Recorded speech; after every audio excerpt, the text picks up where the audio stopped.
Episode 5 on the No Limit Sports Podcast. My name is Drew Crosby. I got my partner with me, Kiari Schuler, and our head analyst, Sports Plug Dom. None other than Mark Davis to follow with WTKR. And we want to talk about a few things today. I know we heard a few things about some new rules coming out in VHSL, and we come to find out they actually aren't new rules. They just want to, tidy up on them and kind of reintroduce those things. You guys heard about it?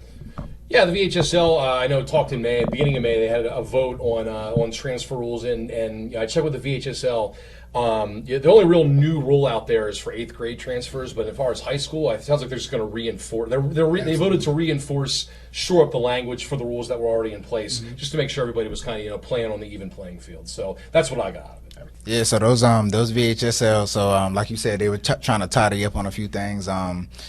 It really comes in the wake of the Hayfield decision. They were suspended. It was talks that they had 30 transfers. I think it really ended up being 14. But these are rules that the VHSL, it's kind of like, I guess, just open their eyes up and they want to just come back and reiterate some things. I was talking to the guys, and I was when I had gotten into school, like the VHSL seemingly has been a little bit lenient with these rules now. Because when I was in school, I went into high school, Kickintan, shout out the Warriors. I went into school in 2009. I was out of zone. I was on for Phoebus, but I ended up going to Kickintan. But I actually had to sit out my first year because I was out of zone. Football? And that football, I was a football player, yes, sir. They made me, I was in a way.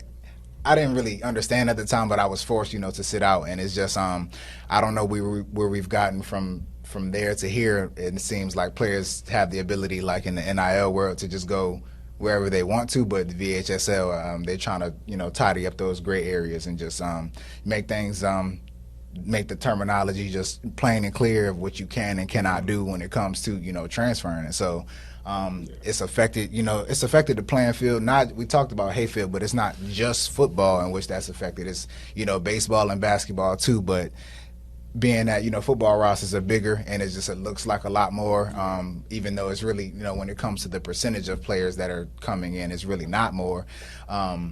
VHSL, they decided to crack down, and now we see, they coming and they're just making it plain. And so I think that's what we see it now. So again, just to add to that, while I think these things have been going on for quite some time now, whether it was, just for academic reason or opportunity reason or, just a fresh start. Many people have, different takes on what transfers look like. And I kind of wanted to talk about that tonight. Not, not the crazy debate, but I just wanted to get you guys' opinion on that. Are you for transfers or are you kind of against it and what that looks like?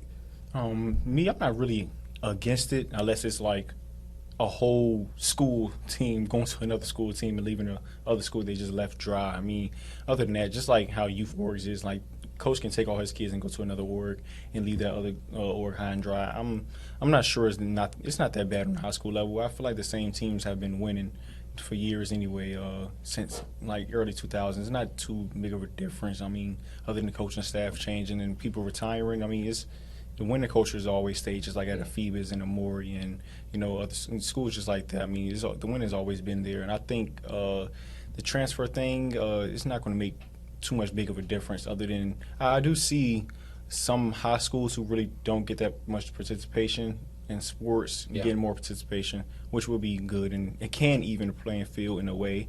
It can, which would be good. So, but at the same time, I don't think there will be a dramatic difference. Yeah, so here we go, right? I think that's an interesting point you brought up, Key, about hey, could schools that don't have participation get some more participants? Although I just don't see people wanting to transfer to those schools. Yeah. Yep. I personally think in the public school system as it's set up today, and I also want to preface this by saying that the four of us are not speaking with any program in mind. Yeah, we're not. This is not taking shots at anybody. This is just simply, something that's happened recently that we're discussing that impacts our community. I personally don't think you should be able to transfer public school-wise unless you live in the zone. I think that has to be the main thing, because what this does in a public school system is open a waterfall that you can't stop, because you can't just limit it to football or sports, right? Right. So, for example, let's start with the most simple one, right? So let's say my kid plays, I'm a taxpayer, right? My tax dollars go to my local schools.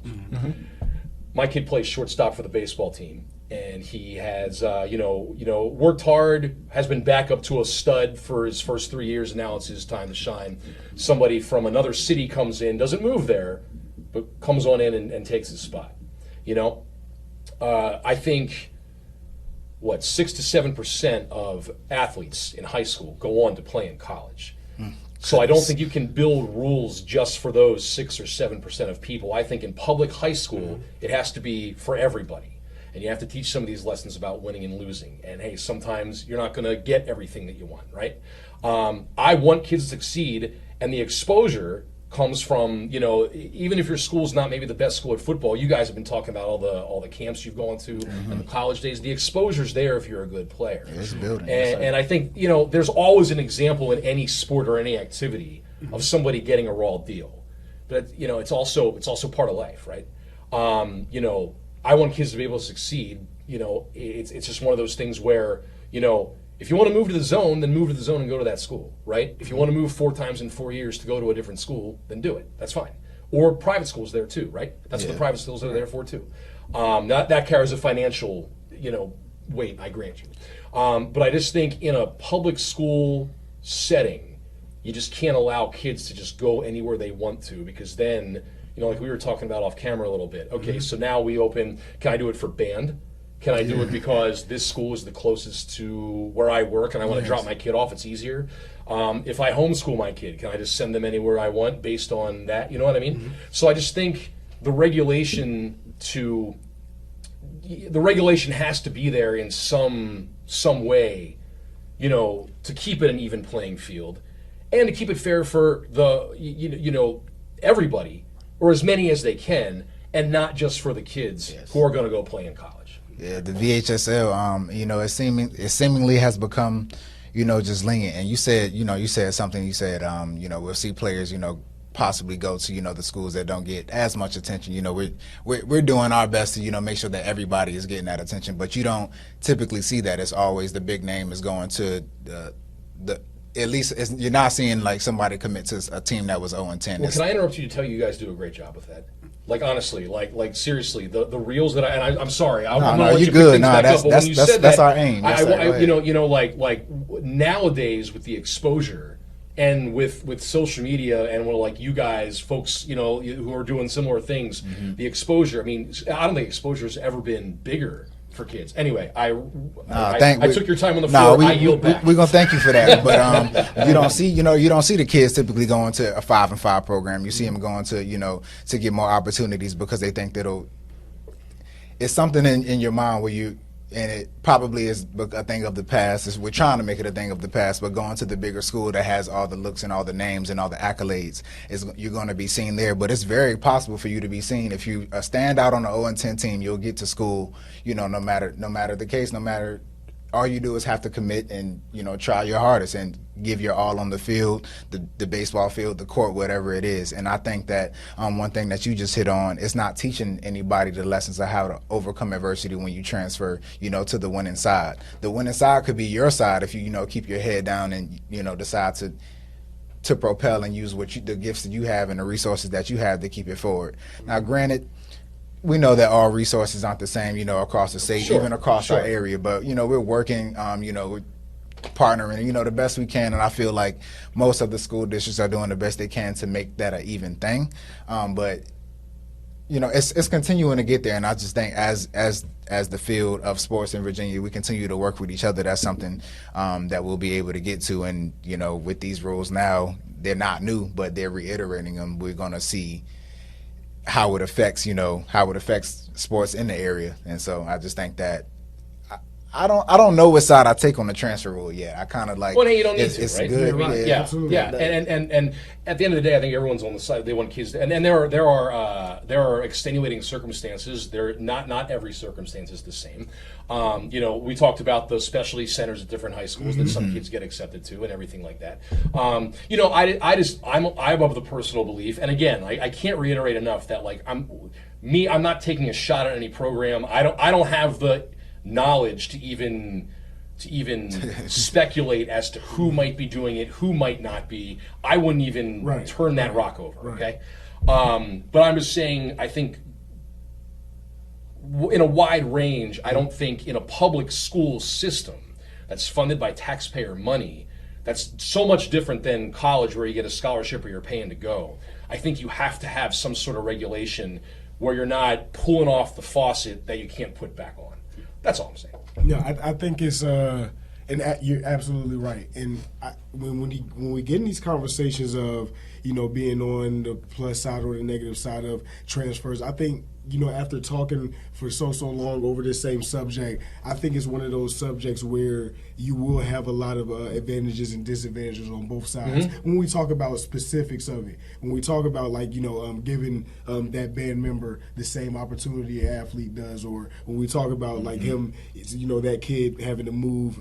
At the time when it wasn't really based off of sports, but he just had to move, period. Or, if we talk like just the specifics anyway, when we talk about it, I think it's always going to be a question of what if, or if this happens, or while this is going on, what will we do then? So I think the VHSL, again, just like we said before, are trying their best to just keep it, maintain it, of course, and give it some regulation. While we talked a little bit earlier off camera, and you say, hey, at the end of the day, they're letting us know that they're cracking down on it, but it still looks like that people could still do the things that they do if they wanted to, and I think that's very much so true. But on the same side of it, I think they're going to be efficient at cracking down on those things, but also again. It's always going to be a what if, and it's always going to be a situation that differs from this one, whether it's a big problem or a little one. There's always going to be something that I guess causes for this to be a reoccurring conversation. Sure, sure. As a coach, I'm looking at it because it gets a little gray, right? Because you have, I've heard other people talk about it, but Liberty Christian is in the public sector, the VHSL. They play, in the That's VHSL. One that I hadn't even thought of. And they get to do the transfers and they get to do the recruiting. But other teams, when they do the same exact things, it all of a sudden becomes a problem. But LCA is a private school in the public sector, and so I think that if they're going to continue to be in it, that they have to play under the same rules, because it doesn't make sense to have actually an unfair advantage. That's actually I'm glad you brought that up. Yeah. And so that's just something that I was just sitting here thinking about that. I'm like, a lot of teams have been kind of nickeling and diming, but I think as it's going on, it has just become too much, and now we have to start to just crack down. But it has made for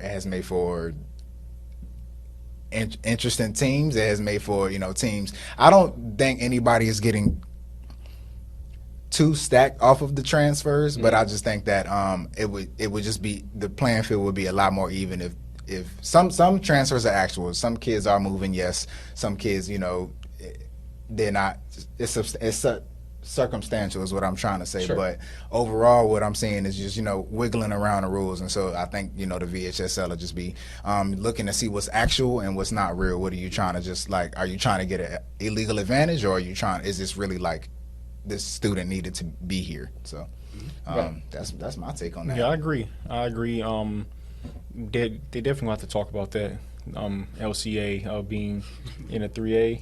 Yeah. And just like, and then that's a 3A, the classification, that's a very low numbers for a school, and they can be able, that's a huge disadvantage. At least put LCA in class 6 or something like that, so they can be able to compete, with big numbers. And just the disadvantage of having to grab any kid they want to, no problem, is with no jurisdiction. Basing it off of enrollment, right? Yeah, based off of well, and I don't know personally. I don't know if there are any parameters on LCA. If they can recruit like a private school, then absolutely can. Yeah, that would be insane to even have that rule put in place with LCA right there.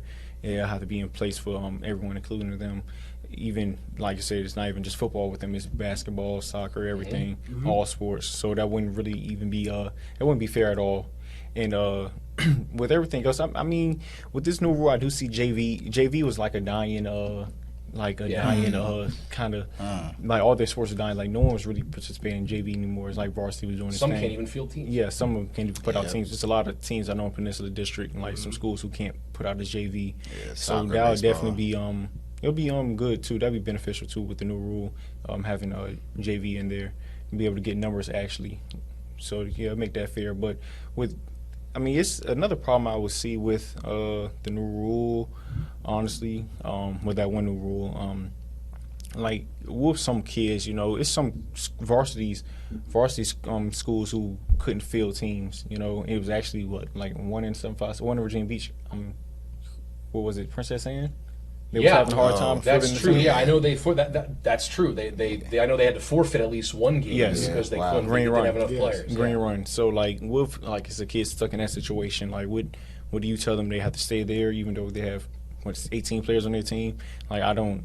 It's just I'm glad. I hadn't even thought of that. Yeah. What do you do if your team doesn't have football and you're a football player? You start seeing absolutely. But that's probably extenuating circumstances. There we go. To. Waivers. So can they go to a Green Run or can they go to a Bayside or a neighboring district? I think that's right. And maybe there is a rule in place for that. I don't know it, but you're right. I mean, I think that's a really good point. And again, again, the last thing I want to do is go to a practice with a camera and have somebody be like, "Get out of here," because you are slamming trans. I'm not. And I'm not saying there's a right or wrong. I also came up in, I was in high school in the late 90s, right? So this really wasn't a thing, at least in Pennsylvania where I was. Or if it was, I had the wool totally pulled over my eyes. I don't know. There are convincing, reasonable arguments on both sides. For sure. You know what I mean? Sure. It's just, and that's a really good, that's a really good like peg for the transfer mark. You know what I mean? So what do you do if your school doesn't have football? Yeah, see, that's the big question. And then another one, people are just going to start moving their kids to the zone area after 7th grade. So that's another thing that's going to happen too. They're just going to move out when they know they're going to 8th grade. All right, let's move to the school. All right, the high school. Let's just move to that area. Let you go to that middle school for 8th grade. That'll just solve that. That'll just kill that problem too. It will, but that's easier said than done. It is for sure. Right? I think moving hard. I think the moving stinks whether you're doing it across the street or across the country. You guys moved recently, Lord. But no, in all seriousness, that's kind of what I think has to be the ultimate decider. Where do you live, right? Mm-hmm. Because where you live, determines a large portion of your tax dollars go to your local schools, and like I said before, I mean, it's just I think you have to look beyond the scope of football when you're thinking about these rules and what you're letting people do. But again, everybody has good reasons for both arguments. Really good reasons. Just listening to that one right there, that would be actually right in the fix. I think what VHSL would want essentially. I mean, if they're moving to 7th grade, they attend 8th grade in that area. I believe once they become that star in their senior year, nobody's gonna. I don't really think nobody's gonna look back and be like, before 7th grade, he practiced. See that tackle he made on exactly. Or he practiced with he just weightlifted one time with Armstrong or whatever that looks like. So I mean, again, and give or take what that story looks like, I think that's what VHSL wants to happen. And then for me, if they do start to do that, then to me, we have no argument really. Yeah, there's there. It will be 4-year players at that moment. 5, 6. At that point, it actually would help the transfer problem actually, and they're moving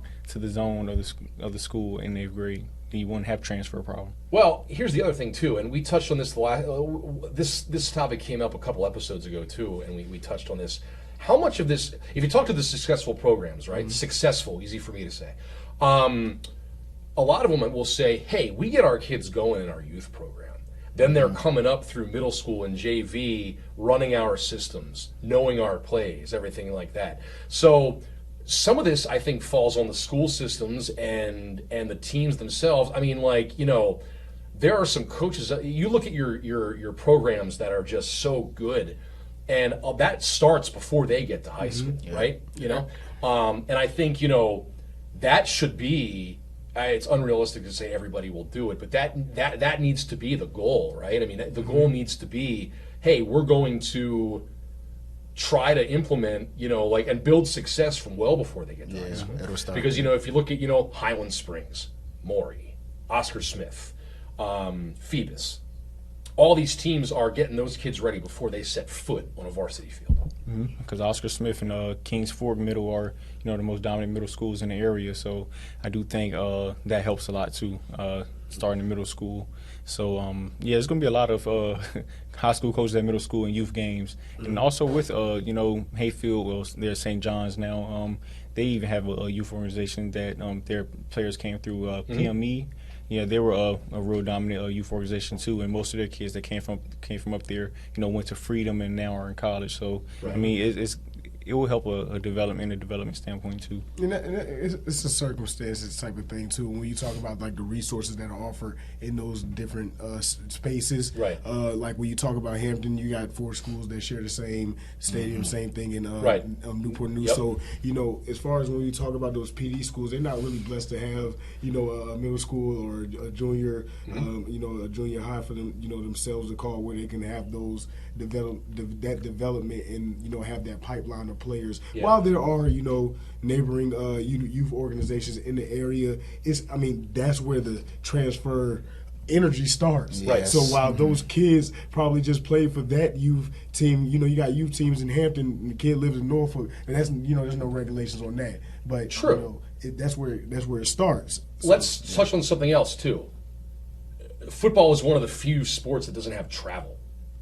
Or like AAU, right? Right. Once you get to that level. So, our son's in travel baseball. AAU basketball is very popular. There isn't that football, we've talked about the transfer through a football scope. And maybe because we're one of the reasons we're doing that so much is because they have these less opportunities in terms of like, if you do a travel baseball or basketball tournament, you might play 6 games in a week. A little bit more. You know what I mean? Yes, sir. Whereas football, you don't have that opportunity. So it's kind of a different beast in that regard. I interrupted you, and I apologize. It's down to those resources and the circumstances in which they stand in those different areas. While I'm not, trying to point out that PD teams or any other team that has, don't necessarily have those resources. I'm not saying that they're necessarily less fortunate, but they just have to be more. Strategic in how we get things done, as it's been getting done in that area for some time. It's just a little tougher when we look at those things. So when we talk about those things that add on to a list of the reasons why you may have to move on to another school, and what those circumstances are that may pull you towards another organization, or maybe even across the water. Those are personal reasons, and I'm pretty sure the VHSL can do as much as they can to put it in black and white or what these guidelines are. But no matter how much we custom tailor it, it's not going to fit these specific circumstances, resources that are grabbing these athletes or whatever that looks like. So a lot of this information is going to be general, and how we going to generally follow it as a state, not just in the organization, but just as a state, or as as being a part of VHSL. So that's what raises the the question for it, really, is just the specifics. Yeah, and honestly, the reason we talk about football so much is because football is the reason why this rule even is polarizing. Yeah, I'm gonna be honest. Basketball is just as bad, maybe just worse. So with transfers, no one really noticed. Yeah, 3 out of 5. That's 60% of the team. Yep. And then Starters. it's just maybe worse is worse. And like I've seen. New basketball teams, like they win, and then a whole new they have a new starting 5 that's good, and they look just as good as the last one, maybe even better. But and another thing with this transfer rule, classifications might actually look like how they're supposed to look. Like a Class 6 school, the team might start looking way bigger than the Class 3 school, and the Class 2 school is going to look way less than the Class 4 school or Class 5. So that'll help that also. I remember first year Sports Plug 2021 when Phoebus played Oscar Smith. I know that was still mid-transfer. I don't even think transfers was that crazy at the time. I think they got that crazy like maybe after that year. But I remember Oscar Smith's sideline was way deeper than Phoebus' sideline, and Oscar Smith had players with 2 jersey numbers. Like they had two players with number 2 or 2 players with number 3. Right. And they just outnumbered Phoebus on both sides. So that will definitely be a big problem in the future. Like you're really gonna have to play schools where you're gonna have more players and more depth. Now, like a Class 6 school and a Class 3 school playing each other, like Class 4 might. Unless you have the talent, they might not last the whole 4 quarters. Well, and especially I think you're right. I think the enrollment plays a part in that because bigger student body, you have more to pull from, right? But yeah, it's funny you say that. I remember when I was in Richmond, when Manchester played George Wythe. George Wythe had maybe 11 players total. That's crazy. I mean, it's something. But again, when you talk about resources and everything like that, then that all of a sudden goes beyond the VHSL scope and goes into school funding, everything, taxes, everything. So when you look at things like that, I mean, that's beyond anything that we have anything to do with. So multiple areas go into the reasons behind these things and everything like that. But it's a debate that I'm sure will rage on as long as high school sports are played, and no doubt at all. One of my last things for me, y'all all just kind of hit on it. I think what this will do is last week we was at the Newport News Newport News Middle School Championship. We saw how many high school coaches there. As the cities start to get these the feeder programs in middle school, like Nansen River has a Colonel Cherry, Oscar Smith has its own middle school, Kings Fork has Kings Fork Middle. The need for having to go out to get those other transfers other places becomes null and void. So then you have those programs that's already been playing with your coaches to kind of come up and filter through those programs. But I think Hampton doesn't have middle school football yet. I don't think Norfolk has middle school football yet. As that becomes something that as we start to align and maybe we'll see the different cities playing each other. But that's just something that, with the reiteration of the rules, because they're not necessarily new, right? But putting a clamp down on it, it's actually going to affect community, I think, a little bit more than we can actually see even right now. And that's just something like to be excited to look forward to, because then it's like, it becomes a need now, and so like we're gonna need these programs to be able to help build the championship programs, help to build the ones that are up and coming, the Booker T's, the Noah Views, whatever it is. It's just it's just, I think it can be good for the area, and these rules have always been in effect, so it's not like it's something new. I think we'll see coaches depend a little less on the transfers, and actually it's going to look different. They're going to have to, you're going to have to instill your system. You're going to have the players that are going to listen to you, and they're going to have to adapt. Adaptation is something that, with being able to leave and go wherever you want, seemingly, is not something that students, young men and young women have really had to do, because they're free to just move if they just have a disagreement or they face some adversity. And I just think that it's some life lessons in this too. It's like, I didn't really look at it like that, but we're young, and this is the most pivotal times. Excuse me, they're young, and it's the most pivotal times. I'm trying to be, it's the most pivotal times, to learn these lessons. And so, this is just another way in which they'll have the opportunity to learn them. So I think that's really, really, really quick. I mean, you said a really good word. Understanding that when they're moving, I mean, you move into a new house, you get a new job, anything like that, you have to you have to adapt, and that's easier said than done. And it's a lot easier for others, and harder for people. Harder for others as well. So when they're coming in there, and by the way, it's a God-given gift. It's a blessing that these some schools that have middle schools are able to do this, but they're able to farm it. It's building that culture we talked about last week. That's really, really important as well. That culture switch, and that's another thing you can add to the list that will pull a kid somewhere. They see the aggressiveness or how they are behind the kids, or maybe you can just literally physically see that the school is football or sports is important to the school. People want to be a part of that. You know what I mean? Yeah. And so that's that culture switch, and that's what'll lead to a kid being at a school for maybe 2 to 3 years, maybe not getting any play time at all, and then finally understand that maybe, hey, it's an opportunity for me elsewhere to do X, Y, and Z, or whatever that looks like. So again, it's about adapting, and what do you adapt to? Again, it's for these schools to have the opportunity to build the culture, the inviting culture that you can adapt to. And I just think that the schools that have these younger organizations that are tied to them, not necessarily can go every which way, but they know where they were going. I knew what high school I was playing for when I was 6 years old. if that starts to become a thing, I can see it, working out in a lot of people's favor. Yeah. As far as the kids, for sure, it becomes more inviting. And as far as the schools as well, there's a lot of them that are working hard at it. It gives them the time to really establish that culture that they want to invite them to, and start to really rewrite this thing for whatever organization or school that applies to. If you don't already have one, which many schools do, if you don't already have one, you can really rewrite that thing, kind of like Coach Vic over at opportunities to do so at Norfolk State. So it's a good thing for both sides. You just have to meet in the middle with it, if it makes sense. Yeah, absolutely. It's a debate that I'm sure, like I said, will continue as long as there's high school sports. And I'm sure a lot of you guys out there have thoughts too. And if you're watching this, you definitely will let us know in the comments, I'm sure. Oh, absolutely. Comments, messages, it'll be something. I'll hear from some people. Yeah, I'm sure, no doubt at all. But guys, thanks very much. Key, Drew, Dom, I'm just Mark. Thanks for hanging out with us, guys. We'll see you next week. Yes. Thank you.